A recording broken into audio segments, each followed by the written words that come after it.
En el caluroso verano de 2023, la agencia de calificación de riesgo estadounidense Standard & Poor's decidió reducir la puntuación crediticia de los bonos franceses a la categoría AA-. Pero, ¿qué significa realmente esta calificación? ¿Qué impacto tiene en la vida cotidiana de los ciudadanos y en la economía en general? La verdad es que esta rebaja revela una realidad inquietante. La economía francesa, una vez robusta y admirada, ha pasado de ser más sólida que el concreto a convertirse en una entidad tan incierta como una tragaperras. Entre las razones que han llevado a esta degradación están el enorme gasto público del país, sus impuestos extremadamente altos y un déficit presupuestario que no muestra signos de mejora. El ministro de Finanzas, Bruno Le Maire, asegura que los problemas son solo temporales. Según él, la reciente necesidad de gastar grandes sumas de dinero ha sido impulsada por la lucha contra la inflación y el desempleo provocados por la pandemia de COVID-19. Pero, ¿es esto realmente una justificación válida? La realidad es que el derroche no es algo nuevo en Francia. Desde hace años, el país galo ha mostrado una inclinación constante a gastar sin medida, y cuando presidentes como Emmanuel Macron intentan poner algo de orden, la respuesta no es precisamente positiva. Imaginemos por un momento el tamaño del problema cuando un líder como Macron se enfrenta a protestas en las calles mientras intenta reducir el gasto. ¿Qué tan profundo es el problema para que incluso una figura tan influyente como él sea desafiada por manifestaciones masivas? Las imágenes de las manifestaciones de los chalecos amarillos son testimonio del descontento. Escuchar el rugido de la multitud en contra de las reformas es una indicación clara de que el gasto público y la fiscalidad en Francia han alcanzado un punto de ruptura. La pregunta es, ¿por qué la situación ha llegado a este extremo? ¿Por qué un país que alguna vez fue uno de los motores económicos de Europa está ahora luchando por mantenerse a flote? Vamos a verlo. Pero antes, te invito a que te suscribas al canal y actives la campanita de notificaciones para no perderte ningún análisis económico. El déficit francés es uno de los más altos de toda la eurozona. De hecho, supera incluso al de países como Grecia y España, que no son precisamente famosos por su frugalidad. Este elevado déficit no solo es un síntoma de una economía enferma, sino también un reflejo de la dificultad del país para controlar sus finanzas. ¿Cómo es posible que Francia, un país con una historia de esplendor económico, se haya convertido en uno de los peores ejemplos de gestión financiera en Europa? Además, si el equilibrio fiscal de Francia es preocupante, el desempeño económico del país es aún más alarmante.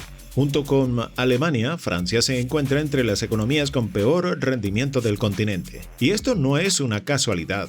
Los datos del Producto Interno Bruto Real de 2022 muestran que, en lugar de recuperarse de la pandemia, la economía francesa sigue arrastrando el lastre de la crisis. ¿Cómo es que un país que una vez lideró la revolución industrial y la prosperidad económica se encuentran en esta situación? Francia tiene el mayor gasto público en relación con su Producto Interno Bruto de todas las economías desarrolladas del mundo. Esto significa que el país no solo gasta una cantidad exorbitante de dinero, sino que también ha adoptado una política fiscal que sigue aumentando sin fin.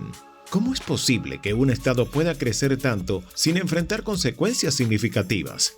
El problema no se limita solo al tamaño del gasto público, también está relacionado con el alto nivel de impuestos que los franceses deben soportar. Los impuestos en Francia son los más altos de la zona euro y la Unión Europea. Los franceses están trabajando más para financiar el Estado que para ellos mismos. ¿Qué significa esto para el ciudadano común? ¿Cómo afecta este alto nivel de impuestos a la vida diaria y a la economía en general? La respuesta es evidente. Las empresas están pagando el precio. La falta de nuevas compañías con potencial es un claro indicador de que algo no está funcionando. Las grandes corporaciones como Renault o Louis Vuitton, alguna vez emblemáticas, ya no están surgiendo como antes. Por su parte, la Fundación Heritage, que publica el Índice de Libertad Económica, coloca a Francia en un lugar sorprendentemente bajo, comparable con países como Vietnam, Guatemala o Vanuatu. ¿Cómo ha llegado Francia a estar al nivel de economías que históricamente han tenido menos desarrollo? Este descenso es una señal clara de que algo fundamental ha cambiado en la estructura económica del país. Para entender cómo se llegó a esta situación, debemos retroceder en el tiempo. Durante muchos años, Francia fue una potencia industrial. ¿Pero qué pasó para que esta potencia se desmoronara? La respuesta está en 1977. un año clave en la historia económica francesa. En ese año, el gasto público en Francia se disparó, pasando de menos del 22% del PIB a superar el 44% en 1978. ¿Qué provocó un aumento tan drástico en el gasto? ¿Cómo afectó esto a la economía francesa en el largo plazo? La llamada ley de Parkinson se aplica aquí. Cuando un gobierno aumenta el gasto público es extremadamente difícil reducirlo en el futuro. Los burócratas tienen incentivos para gastar dinero innecesariamente, crear nuevos puestos de trabajo y justificar su existencia. Los políticos, por su parte, usan el gasto para ganar votos, y cuando llega el momento de recortar, los gastos se ven como derechos que no se pueden retirar. ¿Cómo puede un país salir de esta trampa de gasto y deuda? El caso de Macron es un claro ejemplo. A pesar de sus esfuerzos por reducir el gasto y controlar el déficit, ha enfrentado una resistencia feroz. La reacción del público ante cualquier intento de recorte muestra cuán profundamente arraigado está el gasto público en la cultura política y social del país. ¿Es posible que Francia esté atrapada en un ciclo interminable de gasto y protesta? Volvamos a 1977. Los años 70 fueron una década turbulenta para la economía occidental, marcada por la crisis del petróleo que disparó la inflación y hundió la industria. Pero más allá de esta crisis, había otro problema: la competencia emergente de países como Japón, China y Corea del Sur. ¿Cómo afectó esta competencia a las industrias francesas?